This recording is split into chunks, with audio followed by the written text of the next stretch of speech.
Hello everybody. Well, ride along with me here today and we'll talk about those eastern bluebirds. It's springtime and we've got to get those houses ready. It's time to clean them out. Now, all bluebirds are cavity nesters and they'll use an artificial nest box. Habitat and nest cavities have been disappearing for many years, but bluebirds have made an incredible comeback due to thousands of bluebird nest boxes being installed across the country. They are beautiful birds, aren't they? Did you know that when the bluebirds come here to stay, and we know that spring is really here, they're close rivals with early robins and red-winged blackbirds as harbingers of spring. Before we move on and start cleaning those bluebird houses, I'm looking forward to attracting some martins. I built this martin house last summer. It's all ready to go. So let's get started cleaning these bluebird houses. Now, I built these houses for bluebirds, but last year a family of tree swallows moved in, and I enjoyed watching them. I went ahead and let the family stay there, and they were beautiful birds to watch.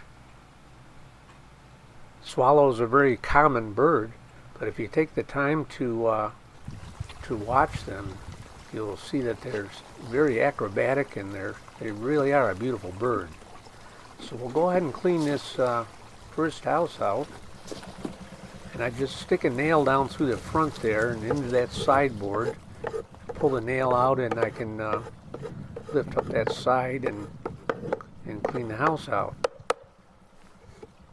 That's all there is to it. And I'll put the nail back in. Ready to go. Here's a good one. I live in New York State, and did you know that New York was the last state in the Union to acquire an official state bird? It was not until May 18th, 1970, that Governor Rockefeller signed a bill making the eastern bluebird our state bird.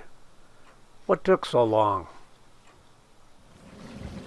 So now we'll take a ride down my bluebird trail and cross that field.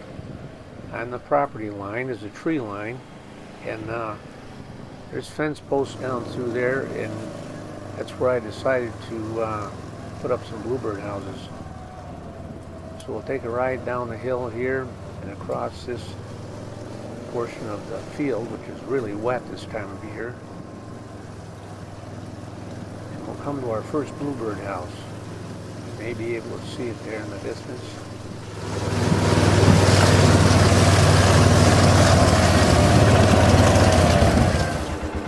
Now today is April 7th, but it's really cold out here today. I think it's about 30 degrees, a little bit of a breeze, so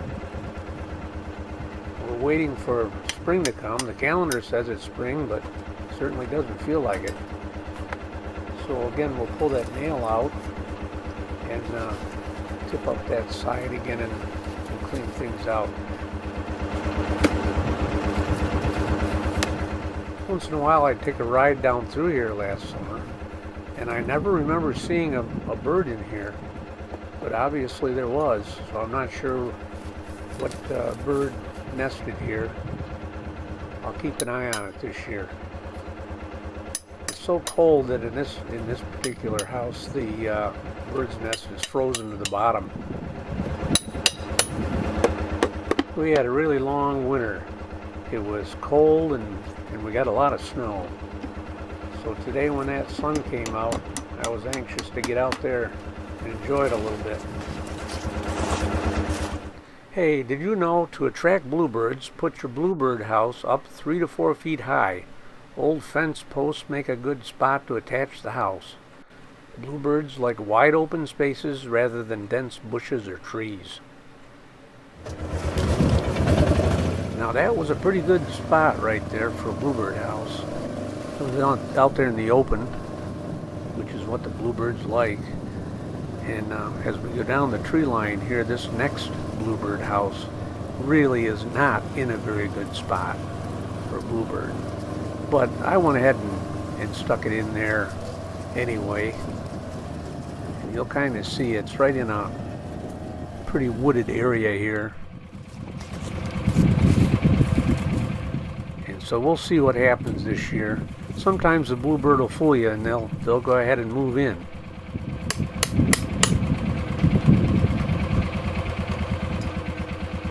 I learned over the years to come up with a design for your bluebird house that makes it easy to clean. If your house isn't easy to open it up, it makes a real job out of it to get it cleaned out. So having this single nail in the front to hold the side shut is the way to go. Pull that nail out and lift the side and scrape it out. I'll probably come back around when the weather's warmer with some soap and water and really wash these houses out good. And here's another interesting little tidbit. Did you know that the eastern bluebird is found throughout the eastern U.S. and southern Canada? Eastern bluebirds in the north will remain as far north during the winter as they can, as long as they can find food, water, and shelter. The harder the winter, or the more scarce the food, water, and shelter are, the further south they will migrate until winter breaks. Now we're going to go on down around the corner here, and there's a couple more bluebird houses down there. Wait till you see what's going on in the next one, though. Caught me by surprise. Alright, so we open this up, and I started to pull the nest out. I saw something move in there. Guess what? Mr. Mouse had moved in. There he is. He had a nice little warm spot to stay this winter. So guess what? We're going to leave that nest right in there for that little fella. Okay, here's another one. Did you know that the population of eastern bluebirds and purple martins declined in the early 1900s after the European starling was brought to the U.S.? House sparrows are also aggressive birds that steal nesting sites from bluebirds and martins. In the 1960s and 70s, people began to set up bluebird trails, and they designed nesting boxes that kept the larger European starling out. Eastern bluebird numbers have been recovering ever since. More and more people are building purple martin houses too, which is helping to improve their numbers. Alright, back to the mouse house. This little fella's got another week or so of this cold weather, so I'm going to leave the nest there, and I'll come back when it's warmer and clean this one out. I mentioned that it was a really long and cold and snowy winter, and we didn't have much sunshine at all this winter.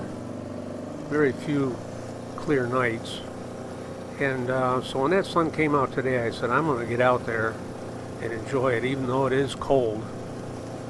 Just bundle up good. We can put up with that, I guess. But we're headed up the road now, back up to the cabin. And there's one more birdhouse that I put up last year right at the base of the pond. And the weeds grew so tall that they were actually taller than that house there. So I'm going to pull that one up and probably move it over on that fence line to another nice clear spot. I built this little cabin, and it's nice to have a nice warm place to get in out of the wind and rain and snow and so on. So I have a real nice view here that I can just sit and relax and look out the window of the cabin. Yeah, we're going to sit here and have our snack, and yeah, we're waiting for those bluebirds to come back. It's April 7th, but man, is it cold out there. Very cold for this time of year. But it'll warm up here in another week, then we'll begin to see those birds come back. Just had 6 wild ducks on the pond down there, though. Now, if you'd like to build some bluebird houses, I've got a video on my channel here. And it's called Bluebird House, Build It Easy. So you can find that video here. And I've got a nice little plan that I go through and explain how to do it. It's really quite easy and might make a nice project to do with kids. The kids really like to build bird houses, and it's an easy project for them to learn to do. And then if you take them out and show them where to put them and so on, it just encourages kids to get outside and to enjoy nature, enjoy the wildlife and the birds. But more importantly, there are so many bird species that are facing extinction. And the bluebirds and the martins were really in bad way several years ago. But they've made a comeback due to people taking the time to build these nesting boxes. So once again, thanks for watching, everybody. And if you liked the video, hit the like button and consider subscribing to my channel here. I really appreciate all my subscribers. I want to thank people for watching the videos, and I'm hoping you enjoy them, and I really like to read your comments, so leave me a comment, maybe a suggestion for a future video. So we'll see you next time, everybody. Bye-bye.